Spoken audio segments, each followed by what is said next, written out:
حول ولا قوه الا بالله. اللهم لا شماته، اللهم لا شماته.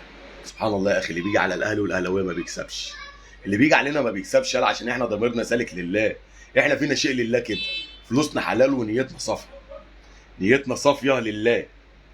من اسبوع كده وسام ابو علي كان عمال يدبدب في الارض، انا عايز امشي، عايز اروح امريكا. يا ابني اهدى يا ابني، مفيش انا عايز اروح امريكا. يا حبيبي بلاش، لا عايز اروح امريكا.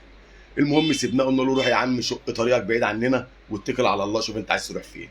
راح الدوري الامريكي. الدوري الامريكي هناك ليه نظام، يعني كل فريق ليه 3 لعيبه يعدوا الليميت بتاع الفلوس عادي، يعني 3 بس.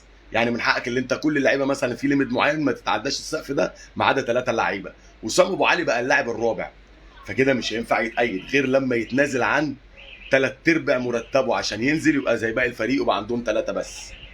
فكده مش هيتأيد، حتى مش هينفع يطلع إعارة. فلازم يستنى قد إيه؟ لازم يستنى لحد شهر 1 اللي جاي علشان يتأيد. يعني هيقعد كل ده من غير ما يلاعب كورة.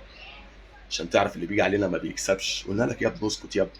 لا، وطلعنا بقى يعني النقطة بقى الأحلى من ده كله، ان في نادي اصلا مش لاقي يجيب لبسه للعيبه بتاعته ولا يسد المديونات اللي عليه، بيقول لك اللي احنا هنجيب وسام ابو علي اعاره سنه ب 6 مليون دولار. يا عم اتوكس، اتوكس كتك النيله.